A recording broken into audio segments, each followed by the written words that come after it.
இப்போ நம்ம பார்க்க போகிறது என்னென்னா பேசிக் ஆஃப் இயர் பார்க்க போகிறோம். பேசிக் ஆஃப் இயரில் பார்த்தீங்கன்னா external ear, middle ear, internal இயர்னு இருக்குது. எக்ஸ்டர்னல் இயரில் பின்னா எக்ஸ்டர்னல் ஆடிட்ரி கெனாலு, டிம்பேனிக் மெம்பரே இப்படி இருக்குது. மீடியல் இயரில் பார்த்தீங்கன்னா நமக்கு வந்து மீடியலாக பார்த்தீங்கன்னா நமக்கு வந்து டிம்பேனிக் மெம்பரேன் இருக்குது.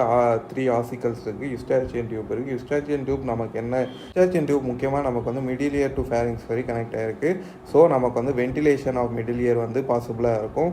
அதே மாதிரி நமக்கு வந்து ப்ராப்பர் வைப்ரேஷன் ஆகிறதுக்கும் நமக்கு கரெக்டாக இருக்குது. நமக்கு வெளியேவும் சரி உள்ளவும் சரி ஒரே அமௌண்ட் ஆஃப் ப்ரெஷர் வந்து இருக்கனால நமக்கு ஈஸியாக வந்து வைப்ரேஷன் வந்து பாசஸ் ஆகிறதுல நமக்கு ஈஸியாக இருக்கும்.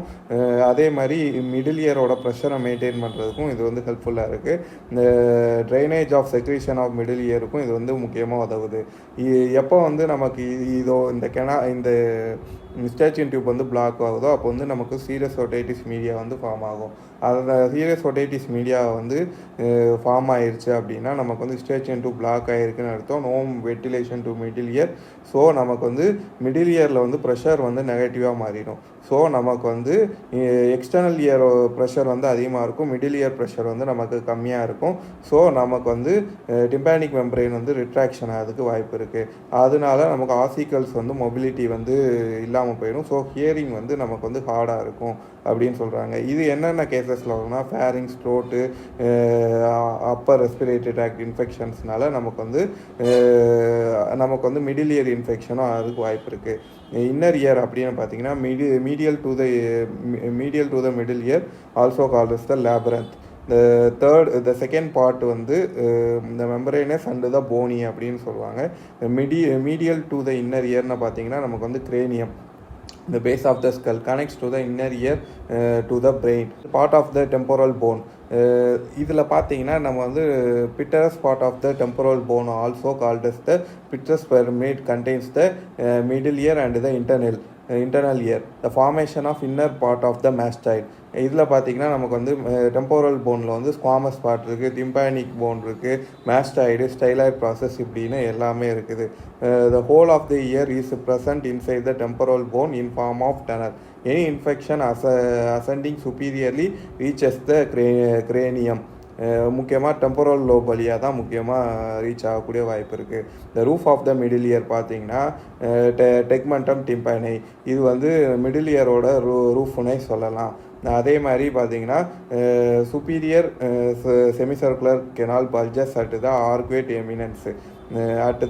எமினன்ஸு, இது முக்கியமாக இன்னர் இயர்னு சொல்லலாம். the can be decent if any decent called as the third window syndrome அப்படிம்பாங்க.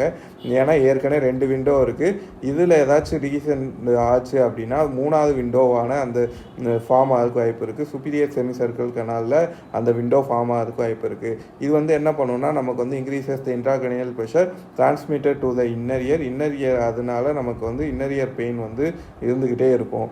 அதே மாதிரி மிக்கல்ஸ் கேவ் அப்படிங்கிற depression medial to the arcuate eminence அப்படின்னு சொல்லுவாங்க. இந்த மிக்கல்ஸ் கேவில் பார்த்தீங்கன்னா கெசேரியன் கேங்லியான் அப்படின்னு இருக்கும். இந்த கெசேரியன் கேங்லியான் அப்படிங்கிறது டெம்பரல் கேங்லியான் அப்படின்னு சொல்லலாம். டெம்பரல் கேங்லியாவோட பிரான்ச்சஸ் அப்படின்னு பார்த்தீங்கன்னா ophthalmic branch, maxillary branch, mandibular branch அப்படின்னு 3 பிரான்ச்சஸ் இருக்குது. ஆப்தாலமிக் பிரான்ச் வந்து goes to the superior orbital fissure இந்த ஐ. மேக்ஸிலரி பிரான்ச்னு பார்த்தீங்கன்னா goes through the foramen rotundum. Mandibular branch அப்படின்னா goes through the foramen ovale அப்படின்னு சொல்லலாம். In case of infection the symptoms such as anaesthesia face, absent of corneal reflex, இது முக்கியமாக நம்ம ட்ரைஜிமினல் கேங்லியானால் வரக்கூடியது. ட்ரைஜிமினல் கேங்லியான் பார்த்தீங்கன்னா நமக்கு வந்து அபெக்ஸ் ஆஃப் த பிட்ரஸில் முக்கியமாக இருக்கும். முக்கியமாக ஆன்டீரியர் பார்ட்டுன்னு கூட சொல்லலாம். அதே மாதிரி பார்த்தீங்கன்னா நமக்கு வந்து பிட்ரஸ் அபெக்ஸில் வந்து நமக்கு வந்து 6th கிரேனியல்னாவும் இருக்கும். ஏன்னா ஜங்ஷன் ஆஃப் த பான்ஸ் அண்ட் மெடுலாலேருந்து வந்து நமக்கு என்ன ஆகுனா சுப்பீரியர் ஆர்பிட்டல் ஃபிஷர் வழியாக போகும் 6th. ஏன்னா 6th கிரேனியல் நர்வ் வந்து நமக்கு வந்து ஐபால் மசில்ஸுக்கும் நமக்கு வந்து சப்ளை கொடுக்குது. ஸோ நமக்கு என்ன ஆகுது அப்படின்னா பிட்ரஸ் அபெக்ஸ்லேயும் இது வந்து ஒரு இன்வால்மெண்ட் வந்து 6th கிரேனியல் நர்வ் வந்து இருக்குது.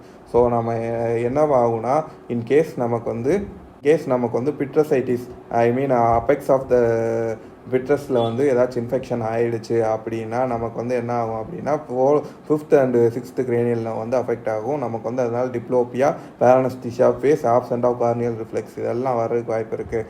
அடுத்து பார்த்தீங்கன்னா இப்போ வந்து போஸ்டீரியர் விட்ரஸ்லேயும் இப்போ ஆன்டீரியர் சைடு பார்த்தோம். இப்போ போஸ்டீரியர் சைடு பார்ப்போம். போஸ்டீரியர் சைடில் வந்து 7th and 8th cranial nerve இருக்குது. அதுக்கு அடுத்து ஜுகுலர் ஃபோராமன், அதில் வழியாக 9th and 10th 11th cranial nerves எல்லாமே வரும்.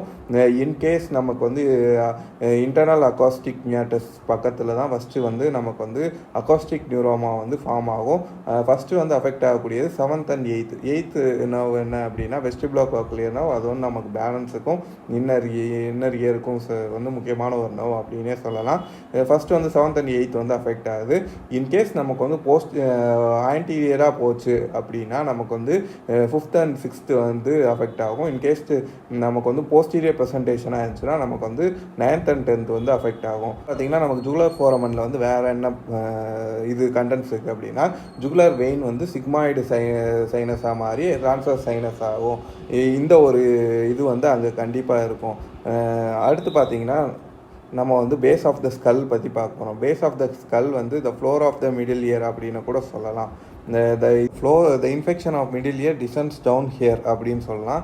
அதே மாதிரி பார்த்திங்கன்னா கெரோட்டிட் கெனால் வந்து நமக்கு வந்து மேலே தான் இருக்கும். ஆனால் கெரோட்டிட் கெனால்லேருந்து இன்டர்னல் கெரோட்டிட் வந்து கீழே வரனால அதுவுமே நமக்கு வந்து பேஸ் ஆஃப் ஸ்கல்லில் வந்து அட்டாச் ஆகக்கூடிய மாதிரி தான் தெரியும். முக்கியமாக பார்த்திங்கன்னா நமக்கு ஸ்டைலாய்ட் ஃபோராமன் வழியாக நமக்கு வந்து 8th nerve வருது. Infection of external auditory canal வந்து நமக்கு வந்து 7th cranial nerve வந்து இன்வால்வ் பண்ணுறதுக்கு இதாக இருக்குது.